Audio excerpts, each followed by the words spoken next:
పరిశుద్ధుడు, మహోన్నతుడు, సర్వాధికారి, నిత్య నివాసి, సమీపింపరాని తేజస్సులో వసిస్తున్న నిత్య అమరత్వము గలవాడువు, నీ కొందనాలు స్తోత్రాలు. ఆయన ఉదయకాల సమయంలో వాక్యమైనటువంటి దేవ మాతో మాట్లాడండి. వాక్యపు వెలుగులో మా రహస్య పాపములన్నీ వాక్యమైన వెలుగులో కడుగుకొని సరిచేయబడడానికి కృప అనుగ్రహించండి. వినుబుద్ధిని పుట్టించండి. మీ దాసుని నిలువెల్లా మీ ఆత్మచేత అభిషేకించండి.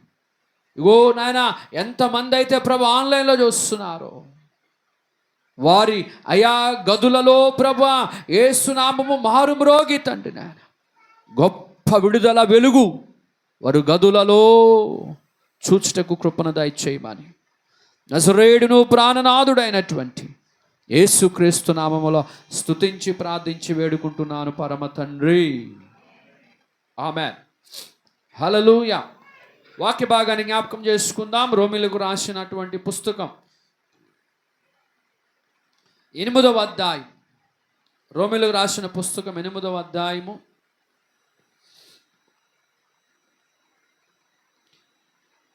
28 నుంచి 30 వచనాలు.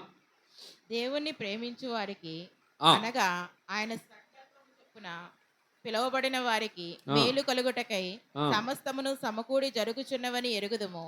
ఎందుకనగా తన కుమారుడు అనేక సహోదరులలో జ్యేష్ఠుడగునట్లు దేవుడు ఎవరిని ముందు ఎరిగినో వారు తన కుమారునితో సారూప్యం గలవారవుటకు వారిని ముందుగా నిర్ణయించెను. మరియు ఎవరిని ముందుగా నిర్ణయించెనో వారిని పిలిచెను, ఎవరిని పిలిచెనో వారిని నీతిమంతులుగా తీర్చెను, ఎవరిని నీతిమంతులుగా తీర్చెనో వారిని మహిమపరిచెను. చాలు, దేవునికి స్తోత్రం. ప్రియులారా, దయచేసి దేవుని మాటలు, దేవుని వాక్యము నీ దగ్గరికి వస్తుండినప్పుడు నీ చెవులను ఆ శబ్ద తరంగాలు తాకుతున్నప్పుడు లేదా సమీపిస్తున్నప్పుడు ఆ దైవికమైనటువంటి ఆ మాటలలో దేవుని శక్తియు, దేవుని ప్రభావమును, ఆ వాక్యములున్న జీవము మీ మృతతుల్యమైన లేదా ఆధ్యాత్మిక జీవితంలో బలహీనమైనటువంటి ఆ యొక్క మృతతుల్యమైనటువంటి శరీరాన్ని, దేహాన్ని తాకుతుంటుండగా ఆ దేవుని వాక్యములో ఉన్న ఆ శక్తి, ఆ దేవుని వాక్యములో ఉన్నటువంటి ఆ ప్రభావము నీ ఆత్మీయ జీవితాన్ని దర్శించి బలహీనమవుతున్నటువంటి ఆత్మీయ జీవితాన్ని ఆ వాక్యము నూతనమైన శక్తి ఇచ్చి బలమిచ్చి నడిపించునుగాక. Are you receiving? వింటున్నారా? పొందుకుంటున్నారా? గ్రహించగలుగుతున్నారా? దయచేసి దేవుని వాక్యం మీద మనసు పెట్టండి. ఆయనట ఎవరిని ప్రేమించాడో, ఆయనట ఎవరిని ముందుగా నిర్ణయించాడో, ఆయనట ఎవరిని ముందుగా చూశాడో, ఆయనట ఎవరిని ముందుగా ఆయన పని కొరకు లేదా ఆయన రాజ్యము కొరకు సిద్ధపరచాలని ఆయన తన మనసులో అనుకున్నాడో వారిని ప్రేమించాడు. స్తోత్రం చెప్పండి. ముందుగా ఆ మాట కనబడుతుంది ప్రియులారా.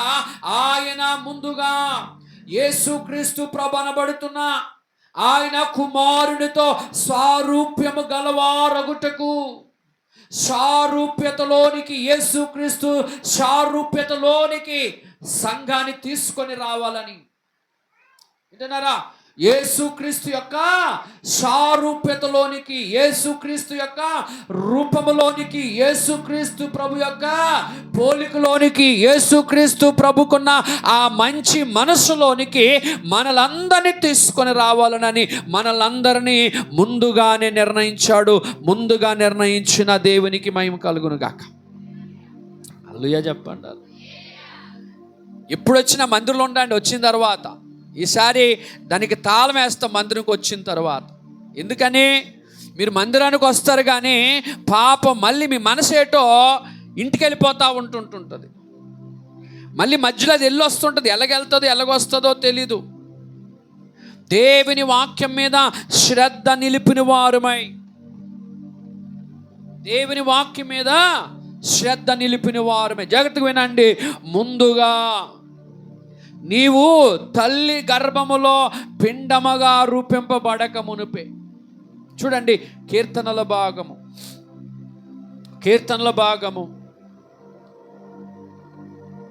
139వ కీర్తన 16వ వచనం, త్వరగా చదవాలా. 139వ కీర్తన భాగము 16వ వచనం. నేను పిండమునై ఉండగా నీ కన్నులు నన్ను చూచెను. నిన్ను నియమింపబడిన దినములలో ఒకటైనను కాకమునిపే దినములన్నీయు నీ గ్రంథములో లిఖితములాయెను. నా దినములు, నా బ్రతుకు దినములన్నీయు నీ గ్రంథములో లిఖితమైన ఎప్పుడట, నేను పిండముగా రూపింపబడక ముందుగానే నీ కన్నులు నన్ను చూసాయి. ఇంకా మనము మన తల్లి గర్భములో రూపింపబడలేదు, ఇంకను మన తల్లి గర్భములో మనం పడలేదు, ఇంకను మన తల్లి గర్భములో మన తల్లి మనల్ని ఇంకా మొయ్యడము ప్రారంభించలేక ముందుగానే దేవుని కన్నులు మనల్ని చూసినాయి. ఒక మాట అడుగుతున్నాను, మన తల్లి గర్భములో మన పిండముగా రూపింపబడక ముందుగా మనల్ని చూడడానికి మనము కనబడ్డానికి మనం ఎక్కడున్నాం? అమ్మ, అర్థమవుతుందా? మనము ఈరోజు ఇలా ఉన్నాం కనుక నన్ను మీరు, మిమ్మల్ని నేను చూస్తున్నాను. మీరు నేను లేకముందు అంటే ఇంకా తల్లి గర్భములో ఆ పిండముగా రూపింపబడక ముందుగా చూశాడట. ఇది ఎలాగనా సాధ్యం? ఆ పిండముగా నువ్వు రూపింపబడక ముందు ఎక్కడున్నావు? ఎవరి సన్నిధిలో ఉన్నావు అని చూడడానికి నువ్వు ఎలాగ కనబడుతున్నావు అంటే, సమస్తమును ఎరిగినవాడు, కలిగినవాడు, తెలిసినవాడు నీవేమై ఉన్నావో, నీవు పిండముగా నీవు జగత్ పునాది వేయబడక ముందుగానే అట. ఏంటంటాడు మళ్ళీ ఒక చోట పౌలు గారు అంటారు, జగత్ పునాది వేయబడక ముందుగానే. హెబ్రీయులకు రాసిన పుస్తకం 4వ అధ్యాయం 3వ వచనం. హెబ్రీయులకు రాసిన పుస్తకం 4వ అధ్యాయం 3వ వచనం. తీయండి, అందరూ తీయండి. ముఖ్యంగా యవ్వన పిల్లలు తీయాలా.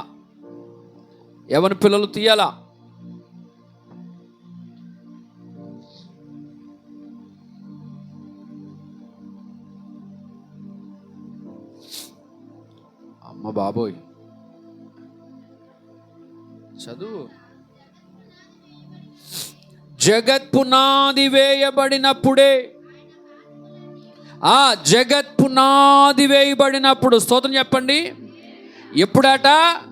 జగత్ పునాది అనగా భూమికి ఆకాశానికి పునాది వేయబడినప్పుడే ఆయన కార్యములన్నీ సంపూర్తి అయ్యున్నను. చలమా, ఆయన కార్యములన్నీ సంపూర్ణములాయను. ఏ కార్యాలు సంపూర్ణమయ్యాయి?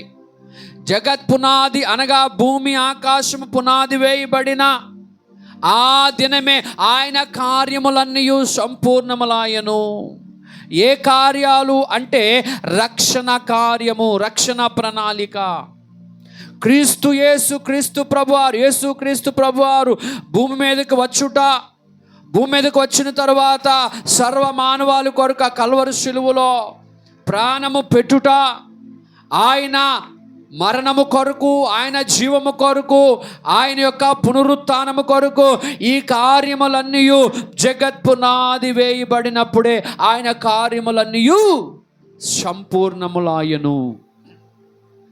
ప్రియులారా, ఆయన నిన్ను తల్లి గర్భములో రూపింపబడక ముందుగానే నిన్ను ఆయన చూశాడు.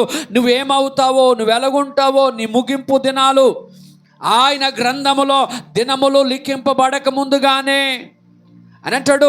నా దినములన్నీ నీ గ్రంథములో లిఖితములాయను. అవి లిఖితములు కాకముందుగానే, రాయబడక ముందుగానే రాసినవాడు అనుకున్నాడు నీ తలరాతను రాసి నువ్వేమవుతావో, ఎలాగుంటావో అని. తల్లి గర్భములో పిండముగా రూపింపబడక ముందుగానే నిన్ను చూచినవాడు ఆనాడే చూశాడు, ఈనాడు కూడా నిన్ను చూస్తావు. దేవుని స్తోత్రం. ముందుగానే నువ్వు ఈరోజు ఇక్కడికి వస్తావు, లేకపోతే ఈరోజు ఇక్కడ కూర్చుంటావు అని నీవు అనుకొనక ముందు, దావీదు సింహాసనం మీదకి వెళ్ళిన తర్వాత నేను ఏపాటి వాడిని, ఎంతటి వాడిని, అది ఇది అనుకున్నాడు. కానీ అంతకు ముందుగానే దేవుడు గొర్రెల కాపరగా ఉన్నటువంటి దావీదును రాజుగా చూస్తూ ఉండేవాడు. కొంతమంది పిల్లలు చిన్నప్పుడు వారి చేష్టలు బట్టి, వారి పద్ధతులను బట్టి తల్లిదండ్రులకు ఒక ఊహ వస్తుంది. వీడు పెద్దవాడైతే బాగా చదువుతాడు, ప్రయోజకుడు అవుతాడు అన్న ఊహ తల్లిదండ్రులకు వస్తుందా రాదా? ఆడు బాగా చిన్నప్పుడు బాగా చదువుతుంటే నువ్వు కొంత ఊహ పెట్టుకుంటా, నా బిడ్డ పెద్దవాడైతే ఇంతటి వాడవుతాడు, ఇలాగ అవుతాడు అని ఒక ఊహ ఉంటుంది. కానీ నా ప్రభువు ఆ చిన్న బిడ్డ పుట్టక ముందుగానే వాడు పెద్దవాడైనప్పుడు ఏమవుతాడో ఎరిగిన దేవుడు మన ప్రభు అయినటువంటి యేసు ప్రభు. నీ పట్ల జాగ్రత్త వినండి, నీ పట్ల పిండముగా ఉండినప్పుడు ఆ పిండము రాలిపోకుండగా, నువ్వు పిండముగా ఉండినప్పుడు ఆ పిండము పాడవకుండగా, నువ్వు పిండముగా ఉండినప్పుడు మరణము నిన్ను ఆక్రమించకుండగా, మరణము నిన్ను దరిచేరకుండగా, పిండముగా ఉండినప్పుడే దేవుని కన్నులు చూసి నీ చుట్టూ ఆయన 2 చేతులు పెట్టి మరణము, ఆ మరణ పాశములో ఆ పిండమును మృంగివేయకుండగా, మరణము మృంగివేయగలిగిన వాని చేతులు ఆ పిండము చుట్టూ పెట్టాడు. కనుక అంటున్నాడు, నువ్వు పిండముగా ఉండినప్పుడే నేను నిన్ను చూసితిని అని అంటాడు. చూడుము నా అరచేతుల్లో నిన్ను చూడు, ఎక్కడ చెక్కుకున్నాను. దేవుడు అంతగా ప్రేమిస్తూ ఉంటే నువ్వు లోకాన్ని, పాపాన్ని, లోకం వెనకాతల ధనాన్ని, వీటిని ప్రేమిస్తూ ఎలాగా ఆ కాలం గడుపుతున్నారో నాకు అర్థం కావట్లేదు. ఆయన నిన్ను ప్రేమించి ఆయన తన చేతిలో చెక్కుకున్నాడు. ఎక్కడ చెక్కాడు ఏంటి? ఇది సింపుల్గా చెప్పినట్టు మాట కాదండి, అది చెక్కడానికి చాలా కష్టపడ్డాడు ఆయన. నిన్ను రూపకల్పన చేయడానికి ఆయన చాలా శ్రమ పడ్డాడు. ఆయన ఆ కల్వరి శిలువలో తన మనస్సులో, ఆయన శరీరం మీద, మనస్సులో, ఆలోచనలో, తన చేతి మీద, తన హృదయాల్లో, తన శరీరం మీద, సమస్తములో నిన్ను నన్ను చెక్కుకున్నాడు. కనుకనే ఆయన నిన్ను ముందుగా చూశాడు, నిర్ణయించాడు.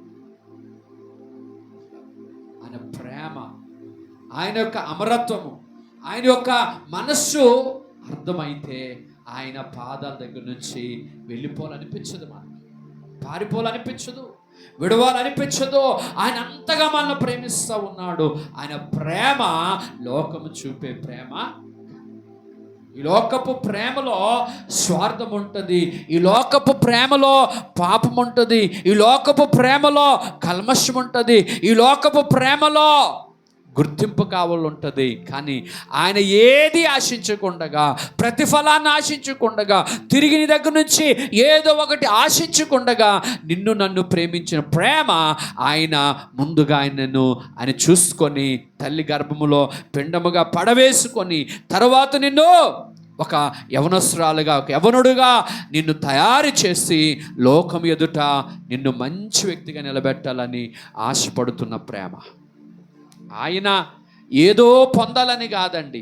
ఏమండి, మన మందిరానికి వచ్చి ఆరాధిస్తాం అనుకోండి, మందిరానికి వచ్చి ఆరాధిస్తాం, యేసు ప్రభుకి ఏమైనా ప్రయోజనం ఉందా? ప్రయోజనం.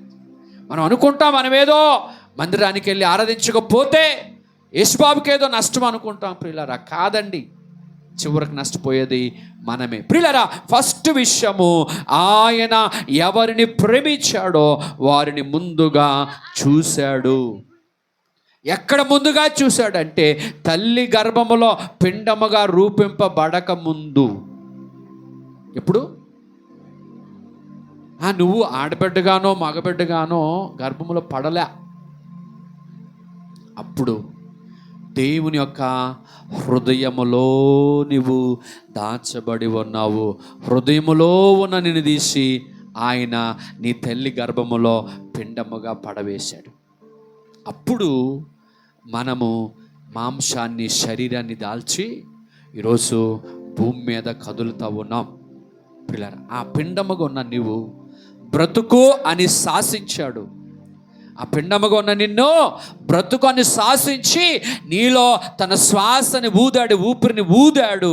నువ్వు ఊదగా నీవు మనిషివయ్యావు, జీవించే వ్యక్తివయ్యావు, బ్రతుకుతున్న ప్రాణివయ్యావు, నడుచుచున్న జీవివయ్యావు. ఈరోజు మన యొక్క శ్వాస, మన యొక్క నిశ్వాస, మన యొక్క చలనము, మన యొక్క నిశ్చలనము, మన గమ్యము, మన గమనము, మన యొక్క ఆగమనము, గమ్యము సమస్తమును దేవుడై ఉన్నాడు. ఆయన నిన్ను ప్రేమిస్తున్నాడు గనుక. హల్లెలూయా, హల్లెలూయా. ఆయన పిండముగా కాకముందట మనల్ని ఎక్కడ చూశాడట? జగత్తు పునాదులు వేయబడక ముందుగానే. అంటే భూమి ఆకాశము ఇంకా సృష్టించలేదు, భూమి ఆకాశం ఇంకా ఆయన తయారు చేయలేదు. భూమి ఆకాశము కలుగును గాకనే ఆయన ఇంకా పలకలేదు. అవి వస్తాయని ఆయన ఊహలో ఉందేమో కానీ, అవి నిర్మించాలని అనుకుంటున్నాడేమో కానీ, వాటిని నిర్మించక ముందుగా ఆయన తన తలంపులలో నిన్ను నన్ను చూసుకున్నాడు. దేవునికి మహిమ కలుగును గాక. అర్థమవుతుంది? ఈ భూమి, ఈ సమస్తము లేదు, ఇది ఏది ఇంకా లేదు. ఇది ఏది లేక ముందుగా నీవు ఆయన మనసులో ఉన్నావు. ఆ మనసులో ఉన్న నిన్ను భూమి మీదకు తీసుకురావాలని మీ తల్లిగారిని సృష్టించాడు. తల్లిగారికి ముందు తల్లిగారిని సృష్టించారు. అందరికి ముందు మొదటి మనుషుడైన ఆదామవ్వలను సృష్టించాడు ఆయన. ఆ మొదటి మనుషుడైనటువంటి ఆ వ్యక్తిలోంచి మనల్ని తీసుకొని వచ్చాడు. మనము రాక ముందుగానే మనకు కావలసిన సమస్తమును ఈ భూమండలం మీద మన కొరకైన తయారు చేశాడు, సృష్టించాడు. మనకు రాకముందుగానే మన కొరకు సమస్తాన్ని చేశాడు. ముందుగా నీ పట్ల మనసు పడినవాడు, ముందుగా నీ మీద మనసు ఉంచినవాడు ఆయన. చూడండి పిల్లరా, కీర్తనలు గ్రంథం 139 8వ వచనం. నేను ఆకాశమునకు ఎక్కినను, నీవు అక్కడను ఉన్నావు. నేను పాతాళమందు పండుకొనినను, నీవు అక్కడను ఉన్నావు. నేను వేకువ రెక్కలు కట్టుకొని సముద్ర దిగంతములలో నివసించినను, అక్కడను నీ చెయ్యి నన్ను నడిపించును. పుల్లరా, నేను ఆకాశముకి ఎక్కిన, నీవు అక్కడ ఉన్నావు. ఆకాశం మీదకి వెళ్ళిపోయాడు అనుకో మనిషి, ఆ గుండె చప్పుడు కానీ చేయకపోతే. ఆకాశానికి వెళ్తున్నారు ఇప్పుడు చాలామంది సైంటిస్టులు, వెళ్తున్నారు, పెద్ద పెద్ద సూట్లు కోట్లు వేసుకొని వెళ్తూ ఉన్నారు. కానీ అక్కడికి వెళ్ళిన తరువాత ఆయన నీ గుండె చప్పుడు కాకపోతే, అక్కడికి వెళ్ళిన తర్వాత నీ గుండె కొట్టుకోవడం మానేసింది అనుకో, ఏమవుతావు? అక్కడ కూడా నీ గుండె చప్పుడుకు కారణము ఆయనే అయ్యున్నాడు అని సంగతి చెప్తున్నాడు ఆయన.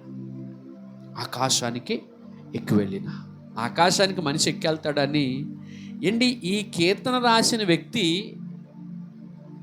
ఎంత మళ్ళాగా పిహెచ్డీలు, మళ్ళాగా డిగ్రీలు చదవలేదు.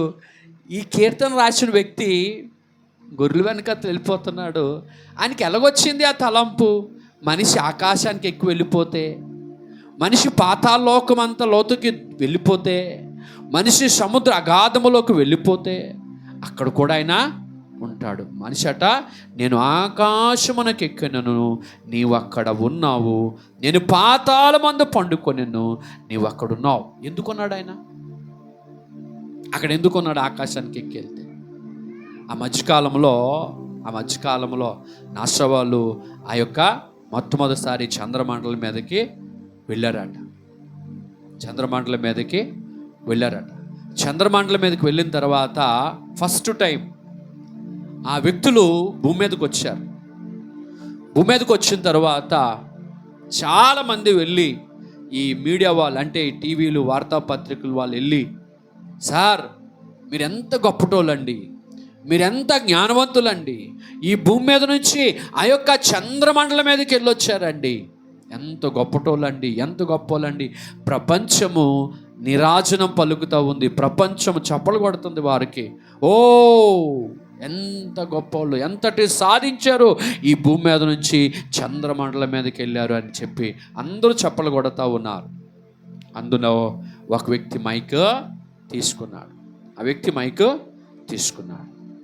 ఒక్క నిమిషం మాట్లాడతానని చెప్పి ఆయన మైక్ తీసుకొని అంటూ ఉన్నాడు. మేము భూమండలం మీద నుంచి ఈ చంద్రమండలం మీదకి వెళ్ళి తిరిగి వచ్చినందుకే మాకు ఇన్ని చప్పలు కొడుతున్నారు, ఎంత గణపరుస్తూ ఉన్నారు, ఎంతగా మమ్మల్ని పొగుడుతూ ఉన్నారు. అయిలారా, మీకు ఒక సంగతి నేను చెప్పాలి. చెప్పండి అన్న. ఇంకేదో గొప్ప సంగతి చెప్తారు కావాలని అందరూ మీలాగే యాంగ్జైటీ తృష్ణగా చూస్తూ ఉన్నారు. పక్కింట్లో ఏదో జరిగిందనుకో, పక్కింటి భార్య భర్తల మధ్య గొడవ జరిగిందనుకో, ఉదయాన్నే ఆవిడ ఎప్పుడు వచ్చేస్తుందా, ఆవిడ ఎప్పుడు చెప్పేస్తుందా, ఎప్పుడు తెలిసేసుకుంటామా, ఆ ఇంట్లో రహస్యాలు ఎప్పుడు తెలిసిపోతాయా, ఆ ఇంట్లో మళ్ళీ తోటి గోడలైతే ఇంకా యాంగ్జైటీగా ఉంటారు, పడకపోతే ఇంకా యాంగ్జైటీగా, ఆల్కీలకి పడకపోతే ఇంకా యాంగ్జైటీగా ఉంటారు, ఏదో అయిపోతుంటుంది రాత్రి అంతా.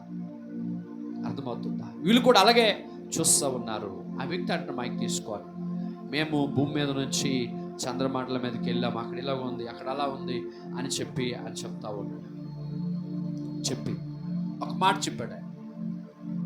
ఈ భూమి మీద చంద్రమండలంకి వెళ్ళినందుకు ఎంత మీరు పొగుడుతూ ఉన్నారు. ఒక ఆయన ఆకాశ మహాకాశాలు దాటి, చెప్పండి, ఆకాశ మహాకాశాలు దాటి అవతల ఒక పట్టణం ఉంది. ఆ పట్టణాన్ని వదిలి ఈ భూమండలం మీదకి వచ్చి నీకోసం నా కోసం ప్రాణం పెట్టాడు. మాకంటే అతడు చాలా గొప్పవాడు, అతడే యేసుక్రీస్తు ప్రభు అని చెప్పాడు. ఆకాశ మహాకాశాలు దాటి నిన్ను వెతుకుతూ నన్ను వెతుకుతూ భూమి మీదకి వచ్చాడు. ఆయన నీకోసం నా కోసం ప్రాణం పెట్టాడండి. ఆయన యేసు ప్రభు. ఆయన వలన మేము ఆ చంద్రమండలములో నడవగలిగాము. ఆయన వలన ఆ చంద్రమండలములో మా గుండె చప్పుడికి కారణమైంది. ఆయన వలన మేము తిరిగి భూమి మీదకి వచ్చాము. మా శ్వాస నిశ్వాసలకు కారణభూతుడు ఆ నజరేయుడైన యేసయ్య అని చెప్పి. హల్లెలూయా. మేము గొప్ప కాదు, మీ అందరికీ తెలియాలని ఆ రోజు గొప్ప సువార్త ప్రకటించాడు. అన్ని న్యూస్ పేపర్స్లో వచ్చాయి ఆ రోజు. ఓ గొప్ప వ్యక్తి అట, పరమండలము నుంచి భూమండలం మీదకి దిగి వచ్చాడు. దిగి రావడం గొప్ప, ఎక్కి వెళ్ళడం గొప్ప? దిగి రావడం గొప్ప, ఎక్కి వెళ్ళడం గొప్ప ఏం కాదు. దిగి రావాలా? స్తోత్రం చెప్పండి. ఏంటండి దిగజారిపోవాలంటున్నారు మీరు అని కాదండి. నువ్వే స్థాయిలో ఉన్నా, నువ్వే స్థితిలో ఉన్నా, నీ వెనకాల ఎంత బ్యాక్గ్రౌండ్ ఉన్నా, నీంట్లో ఎంత బ్యాంక్ బ్యాలెన్స్ ఉన్నా, నీకెంతమంది బంధుమిత్రులున్నా, నీకెంత బలం ఉన్నా, నీవు తగ్గించుకొని కిందకి దిగితే ఆ రోజు నిన్ను చూసి నా ప్రభు సంతోషపడతాడు. తగ్గడం గొప్ప. యోహాను మహాభక్తుడు, ప్రవక్త అయిన యోహాను మహాభక్తుడు, యేసు ప్రభుకి ముందు నడిచినటువంటి ఆ యోహాను గారు అంటాడు, ఒక మాట అంటాడు, ఆయన హెచ్చవలసి ఉన్నది, నేను తగ్గవలసి ఉన్నది. చెప్పండి. అలలు కాదు, నేను చెప్పింది చెప్పండి. మీ మైండ్లో ఇక్కడ ఉండవు. అందుకే మీ ఆత్మీయ జీవితం అట్టాగా 100 సార్లు చెప్పాను ప్రార్థనకు రండి అని.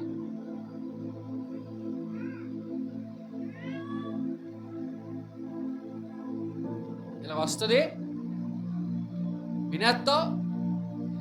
మేము పాపిష్టోళ్ళని చెప్పామనుకుంటావో తెలియదు, పనికిమాలినోడు చెప్పాడు అనుకుంటావో తెలియదు, లేకపోతే బుర్రలేక రోజు అతను ప్రార్థనకు రమ్మని అంటావో తెలియదు, ఏమనుకుంటావో తెలియదు. కానీ ప్రార్థన లేని బ్రతుకులు, ప్రార్థన లేని జీవితం, ఒక్కరోజు ఇది అర్థమవుతుంది. ప్రభు అన్నాడు, మీరు శోధనలో వెళ్ళకుండా ఉండు నిమిత్తము ప్రార్థన చేయండి. చెప్పండి. శోధనలో ఏంటని చెప్పాడు ఆయన? శోధనలో వెళ్ళకుండా నిమిత్తము ప్రార్థన చెయ్యండి. అంటే బాగా మునిగిపోవాలా. అప్పుడు కళ్ళల్లో కన్నీరేలమ్మా, అప్పుడు ప్రార్థన వస్తుంది. ఏడుచుకుని బాబు నాయన, దేవుని మహాకృప, యవన కాలంలో ప్రభు నమ్ముకొని వాక్యం మీద, దేవుని మహాకృపను బట్టి వాక్యం మీద అలాగా భక్తిని కట్టుకొని రాబట్టి ఈరోజు ఏదో దేవుడు ఆ కన్నీటిలోనికి వెళ్ళిపోకుండా దేవుడు కృప చూపించాడు. దేవుని స్తోత్రం. శోధనలోకి వెళ్ళిన తర్వాత ప్రార్థన కాదు, శోధనలోకి వెళ్ళక ముందు ప్రార్థన చేయాలి. అందుకంటారు పెద్దలు, అంటారు చేతులు కాలిన తర్వాత ఏంటి, చేతులు కాలిన తర్వాత ఆకులు పట్టుకోకండి. అంత అయిపోయిన తర్వాత ఏడకండి. దయచేసి రండి, ప్రతిరోజు మందిరములో ప్రార్థన చేద్దాం. దేవుని స్తోత్రం. హల్లెలూయా, హల్లెలూయా.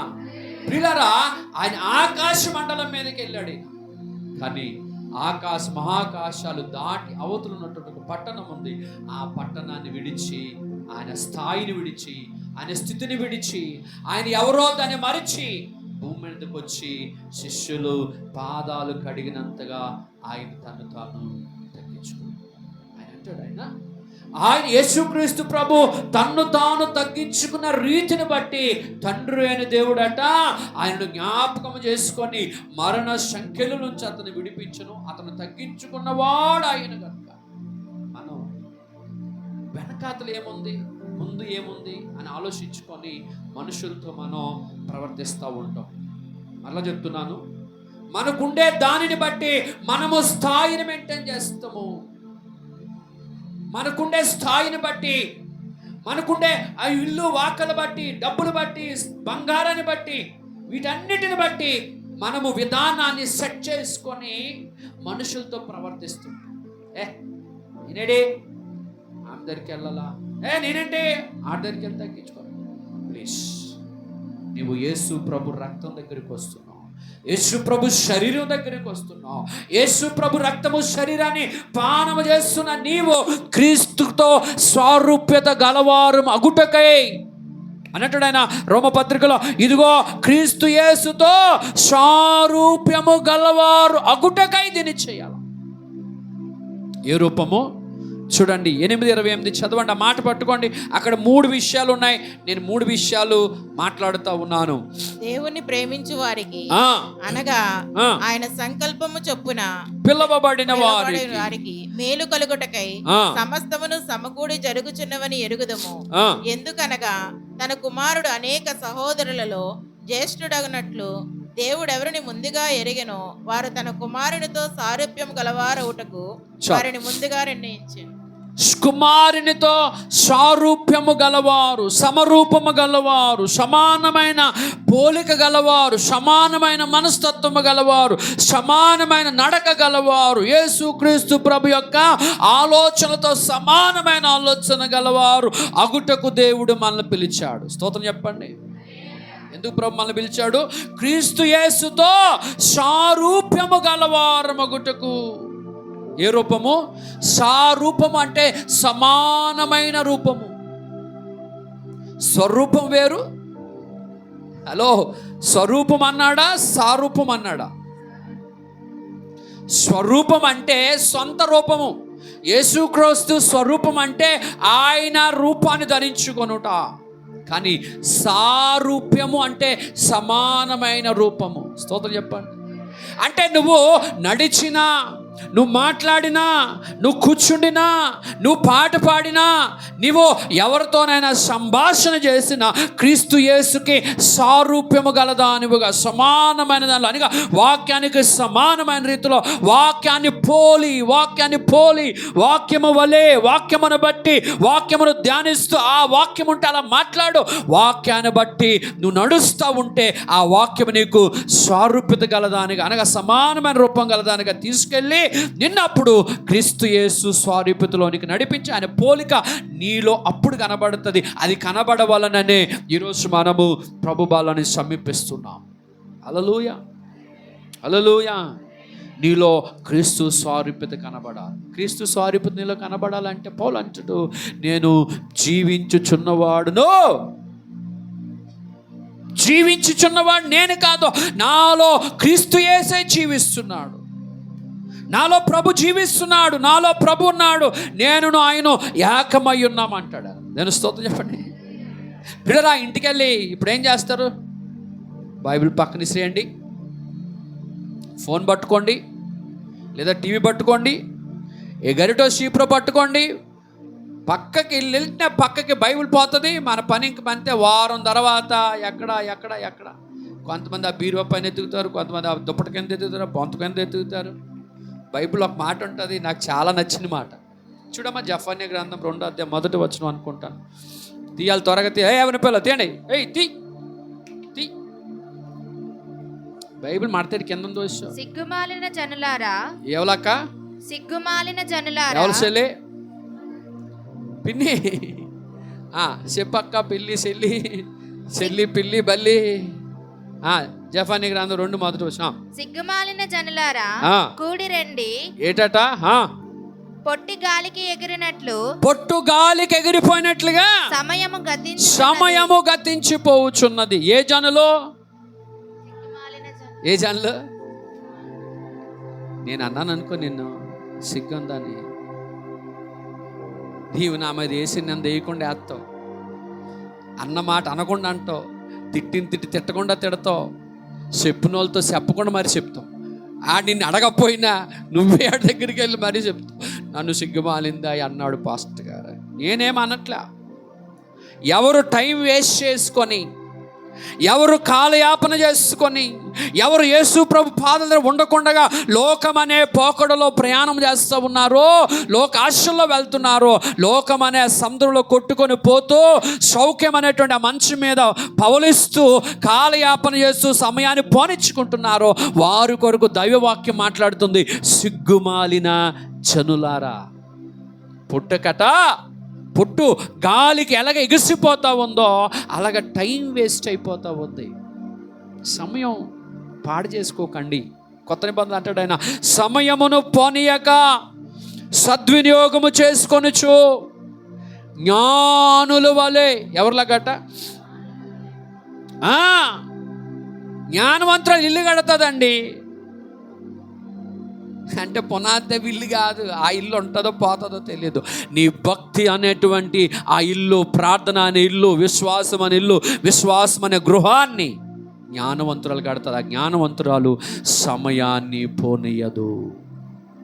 సమయమును ప్లీజ్ దయచేసి యేసుక్రీస్తు ప్రభు ఆ స్వారిపుతులోనికి, ఆ వాక్యములోనికి, ఆ యొక్క వాక్యం యొక్క వెలుగులోనికి, వాక్యం యొక్క తత్వములోనికి, వాక్యం యొక్క గుణములోనికి, వాక్యం యొక్క సువాసనలోనికి మనము రావలసిన సమయం ఆసన్నమైంది. ఏదో చెలిపోకండి. ఆ వాక్యం నీ హృదయంలోనికి వెళ్ళని, హృదయంలో కార్యము చెయ్యని, నీ హృదయంలో పాపముని ఒప్పింపని, నీ హృదయంలో దాగి ఉన్న కల్మషాన్ని కడగని, నీ హృదయంలో దాగి ఉన్నటువంటి అహంకారాన్ని కడగని, స్వార్థాన్ని కడగని, పాపాన్ని కడగని, కుళ్ళిని కల్మషాన్ని కడగని, ఆ వాక్యము చేత ఉదక స్నానము చేత, వాక్యం అనే ఉదక స్నానము, వాక్యము చేత ఉదక స్నానము చేయబడని ఆత్మీయ జీవితము, నీ ఆత్మీయ జీవితం వాక్యము చేత బాగా గుంజబడాలా, కడగబడాలా. వాక్యం ఏం చెప్పాం? పోయినవారు ఏం చెప్పాం? పోయినవారు సిలక పలుకులు పలుకమ్మా అంటే సూపర్ పలుకుతావు, సిలక సోది చెప్పమని. చివరి దినాల్లో ఉన్నామన్న విషయాన్ని మర్చిపోకండి. జీవితంలో అన్ని పోతూ వస్తాయేమో కానీ సమయం పోతే వెనకకి రాదు. నేను సింగపూర్ దేశంలో కొన్ని దినాలు ఉండినప్పుడు అక్కడ ప్రతివారు మాట్లాడుతున్న మాట ఏంటంటే, ప్రతివారు మాట, చిన్నోళ్ళు పెద్దోళ్ళు మాట్లాడుతున్న మాట ఏంటంటే, time is money, time is money. సమయము ధనము లాంటిదంట, సమయము ధనము లాంటిదంట. సమయము చాలా విలువైన ధనం. సమయాన్ని పోగొట్టుకుంటున్నా. 10 రూపాయలు పోగొట్టుకుంటావా? సినిగిపోయిన 10 రూపాయలని సరే మడతెట్టి ఇంటికి వెళ్ళి ఉత్తికి ఇస్త్రీ చేసి స్టిక్కర్ అంటించి ఆ 10 రూపాయలతో పట్టుకొని తీయత్తని కొని పాడు చేసుకోవు. దానికంటే విలువైన సమయం. మనము వాక్యం అనే స్వారీపుతలోనికి రావాలి. వాక్యములోనికి మనం ఉదక స్నానము చేయబడాలి, పరిశుద్ధత చేత నింపబడాలి. వాక్యము చేత మనము కడగబడి మచ్చైనను, మడతైనను, డాగైనను, కలంకమైనను, మరి అట్టిది ఏదైనను లేని సంఘముగా, అట్టిది మరి ఏదైనా లేని సంఘముగా. అంటే అట్టిది ఏదైనా అంటే నిన్ను అపవిత్రపరుస్తుంది ఏదైనా నీ జీవితంలో లేని దానిగాను నిన్ను పరిశుద్ధమైన వ్యక్తిగా ఆ వాక్యం నిన్ను క్రీస్తు ఎదుట నిలబెట్టాలని నిన్ను తల్లి గర్భములో పిండముగా రూపింపబడక ముందుగానే ఆయన నిన్ను చూసి నిర్మించి తయారు చేసి నీకు ఒక రూపకల్పనిచ్చి ఈరోజు దేవుని మందిరములో ఒక వ్యక్తిగా దేవుడు నిన్ను నిలబెట్టాడు. ఎంత ప్రణాళిక కలిగిన దేవాదేవునికి మహిమ కలుగునుగాక. ఎంతటి ప్రణాళిక, ఎంతటి సుదీర్ఘమైన ఆలోచన, ఎంత లోతైన ప్రేమ నీ పట్ల. ఆయన్ని ప్రేమిస్తూ నిన్ను ప్రిపేర్ చేస్తూ, ఒక విధంగా తయారు చేస్తూ, ఒక విధంగా దైవికమైన రాజ్యానికి కూడా నువ్వు నేను భూమి మీద ఉన్నాం. ఇప్పుడు నువ్వు నేను భూమి మీద ఉన్నాం ప్రస్తుతం. కానీ ఆయన మనకంటే ముందుగా ఆ పరలోకానికి వెళ్ళి మన కొరకు స్థలములు సిద్ధపరుస్తా ఉన్నాడు. అక్కడికి వెళ్ళిన తర్వాత అనుకుంటాం, ఈయన ఎప్పుడు చేశాడంటే అక్కడికి వెళ్ళి ఇలా ప్రసంగంగా ఎవరైనా చేశారు చెప్పారు అనుకోండి. ఒకవేళ ఆ పరలోకానికి వెళ్ళిన తర్వాత అక్కడ మనకి నమ్మడానికి అవకాశం ఉండొచ్చు, ఉండకపోవచ్చు. కానీ జరుగుతున్న విషయం ఏంటంటే ఆయన అన్నాడు, ఇదిగో నేను పరమునకు వెళ్తున్నాను, మీకంటే ముందుగా నేను వెళ్ళి మీకు స్థలము సిద్ధపరుస్తున్నాను. అక్కడికి వెళ్ళాడు ఆయన ఏం చేస్తున్నాడు? నీ కొరకు నా కొరకు స్థలాన్ని, నీ కొరకు నా కొరకు గృహాన్ని, నీ కొరకు నా కొరకు ఒక పట్టణాన్ని ప్రిపేర్ చేస్తూ ఉన్నాడు. ఈరోజు అప్పుడు రాయబడింది, అప్పుడు చెప్పాడు కనుక ఈరోజు మనం ఇలా మాట్లాడుకుంటున్నాం. కానీ ఇది ఏ ప్రణాళిక ఆయన పరలోకములు ఉండినప్పుడు ఆయన అన్నాడు యెషయా గ్రంథములో, నేను ఎవరిని పంపుదు మా నిమిత్తము, ఎవరు వెళ్తారు అనినప్పుడు యేసు ప్రభువారు నేను వెళ్తానని చెప్పాను భూమి మీదకి వచ్చాడు. అంతకు ముందే పరలోకములో ఒక ఆలోచన ఉంది, నశించిపోతున్న మనుషుల కొరకు భూమి మీదకి ఎవరు వెళ్తారు అంటున్నారా? నశించిపోతున్న మానవులను రక్షించడం కొరకు ఎవరు వెళ్తారు అని పరలోకములో మాట్లాడుకొని చుంటుండగా ఒక ఆయన లేచాడట మధ్యలో. స్తోత్రం చెప్పండి. విలుగో నీ వెళ్తావా అంటే అందరు ఇప్పుడు నేను అడిగాను అనుకో మిమ్మల్ని, అమ్మ నువ్వు వెళ్తావా సువార్తగా అన్నాను అనుకో, అమ్మ రేపు ప్రార్థనకు వస్తాం, అమ్మ మీ అందరూ మౌనమే దాలుస్తారు. ఎందుకు మౌనం దాలుస్తారు? ఎందుకు దాలుస్తారు చెప్పండి? చేత చెప్పండి. నన్ను చేతగా అన్నాడు పాస్టర్ గారు. నేను అనట్లేదు, నువ్వు ఒప్పుకుంటున్నావు. నువ్వు వెళ్తావా అంటే, నువ్వు రేపు సాయంకాలం ప్రార్థనకు వస్తావా, రేపు మాతో సువార్తకు వస్తావా, పక్కింటికి వెళ్ళి సంబూర సితారట్టుకొని సోదేస్తావా? రెడీ. ఏంటి నా వాక్యం చెప్పిన వాళ్ళు రెండోసారి నన్ను పిల్లరండి, బయట పట్టణాలకి బయట సంఘాలకి వెళ్తే రెండోసారి నన్ను పిల్లరు. ఈ చెప్తున్న మాటలు మీరు ఏదో సరదా చెప్తున్నా అనుకుంటారు. కాదు, అది మీ గుండె లోతుల్లో గుచ్చుకున్నా పైకి అని నవ్వుతున్నారు మీరు కదా. గుచ్చుకుంటుంది కానీ బయటికి మరి చెప్పలేక అనలేక.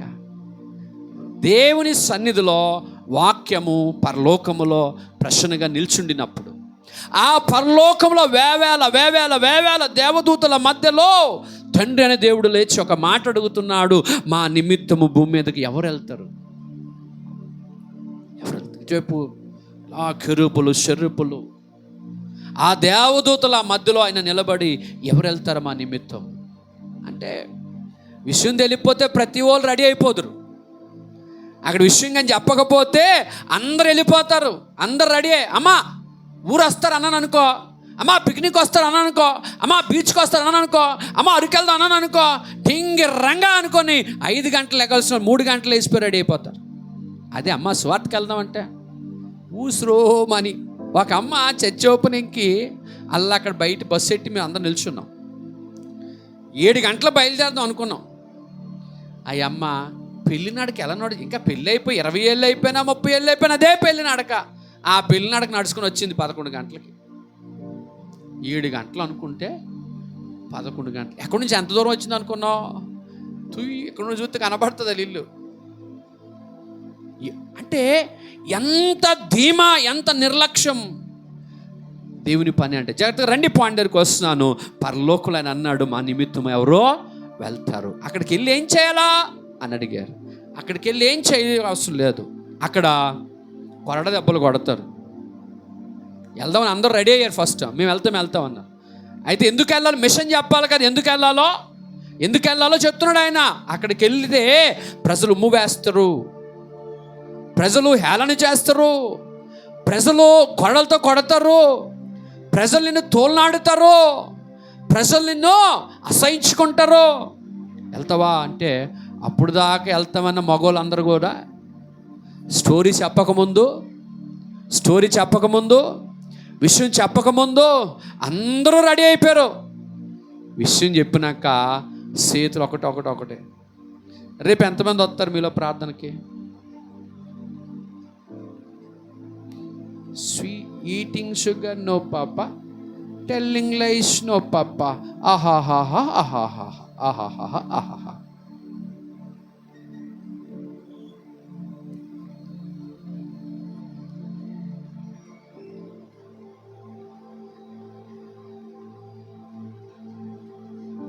ఎవరు వస్తారు ప్రార్థనకి?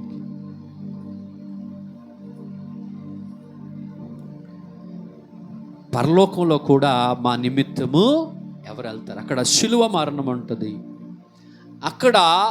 అక్కడ నీవు ఇది చెయ్యాలని చెప్పి తండ్రి అని దేవుడు వారి ముందులో ఎక్స్ప్లెయిన్ చేస్తూ చెబితే అందరూ మౌనమైపోయారు, అందరూ నిశ్శబ్దం అయిపోయారు. ఇప్పుడు మీరు నిశ్శబ్దం అయిపోయినట్టుగా అందరూ నిశ్శబ్దం అయిపోయారు.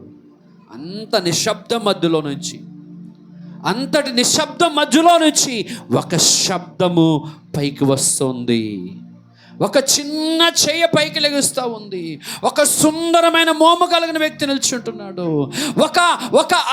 ఆ వేవేల కోట్ల దేవదూతల మధ్యలో పోల్చదగలేనటువంటి వాడు, వారి పక్కన పెడితే కనబడినటువంటి ఒక ఆయన నెమ్మదిగా స్వరూపము గలవాడు, సొగసు గలవాడు లేచి నిల్చున్నాడు. అందరూ ఆయన వైపు తేరి చూస్తూ ఉన్నారు. ఆయన అంటున్నాడు, లేచి నిల్చొని, తండ్రి నేనున్నాను, వెళ్తానన్నాడు. అంత పరలోకం దృష్టి అంతా ఆ ఒక వ్యక్తి మీదే పడింది. ఆయన చూసి అంటున్నాడు, నువ్వు శ్రమలు భరిస్తావా? భరిస్తాను ప్రభా. నిందలు భరిస్తావా? భరిస్తాను ప్రభా. కొరడ దెబ్బలు కొడతారు, భరిస్తావా? భరిస్తాను ఆయన. ఉమ్ము వేస్తారు, భరిస్తావా? భరిస్తాను ఆయన. బట్టలు పెరుగు వేస్తారు, నీ పై వస్త్రాలు తీసేస్తారు, భరిస్తావా? భరిస్తాను. నీ గడ్డములో యొక్క చెంపల మీద వెంట్రుకలను పెరుగు వేస్తూ ఉంటుంటారు, భరిస్తావా? భరిస్తాను. భరిస్తాను. ఎందుకు భరిస్తావు అని అడిగాడు ఆయన. ఎందుకు భరిస్తావు, ఎలా భరిస్తావు అని అడిగాడు ఆయన. అప్పుడు నిల్చున్న వ్యక్తి అంటున్నాడు,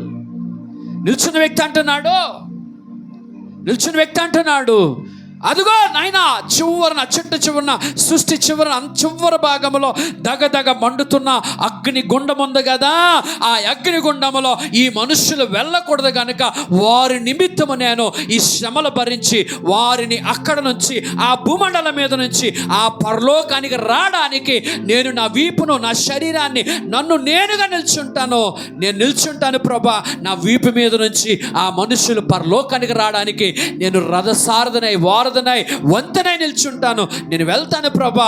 ఆ మనుషులు నరకానికి వెళ్ళిపోకూడదని నీ కొరకు, నా కొరకు పరలోకంలో నుంచి భూమి మీదకు ఒక నిచ్చెన వేశాడు. ఆ నిచ్చెన మీద నుంచి నిన్ను నడిపించడానికి పరలోకం విడిచి భూమి మీదకి వచ్చాడు. భూమి మీద తన పాదం మోపి చేతులు పైకెత్తాడు.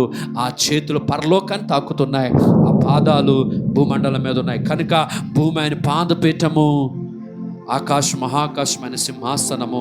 ఆ పాదపీఠం మీద నుంచి మనమందరం ఎక్కువ వెళ్ళడానికి ఆయన ఒక నిచ్చెనగా మన మధ్యలోకి వచ్చాడు. ఆయనను ప్రేమిస్తున్నాడు.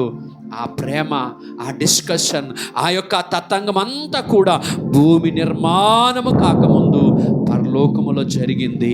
అంతగా నిన్ను ప్రేమిస్తున్నాడు సహోదరి. ఆయన ప్రేమ వేపించు. ప్రభు బలని ఆ శరీరాన్నే నువ్వు భుజిస్తున్నావు, ఆ రక్తాన్ని పానము చేస్తున్నావు. ఉదయవేళ ఆ స్వారూప్యతలోనికి, ఆ వాక్యములోనికి నువ్వు మలచబడాలి. ఆ వాక్యములోనికి నీవు ప్రిపేర్ చేయబడాలి. క్రీస్తువా, ప్రార్థన చేద్దాం. ప్రభువా, మమ్మల్ని ముందుగా చూసుకొని, మమ్మల్ని ముందుగా ప్రేమించి, మమ్మల్ని ఈ నిత్య రాజ్యానికి వారసులుగా తీసుకొని రావాలని మాకంటే ముందుగా నువ్వు ఆలోచన గలవాడవు సహోదరు. ఆయన నిన్ను పరలోకానికి తీసుకొని పోవాలని, ఆ నిత్య రాజ్యానికి, ఆ యుగాలు ప్రకాశిస్తున్న రాజ్యములో నీవు ఉండాలని ఒక ఉద్దేశంతో ఆయన అక్కడ ఉండకుండగా భూమి మీదకి వచ్చాడు. మోకరిస్తావా? ప్రార్థన చేద్దాం. ప్రబ్బల కొరకు అలాగనే ప్రార్థన చేస్తాము.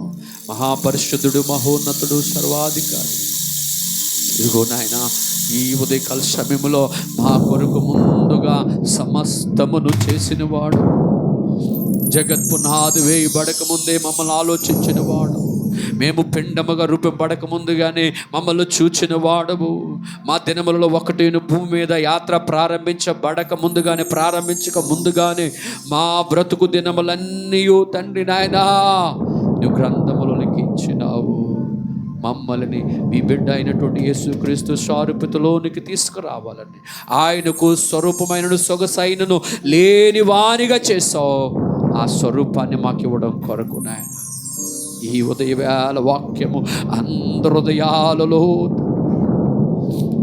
హృదయాలలో పనిచేసలాగు, లోబడులాగు మీ కృప చేతను కనికరము చేతను నింపి నడిపించమని యేసు నామములో ప్రార్థిస్తున్నాం తండ్రి.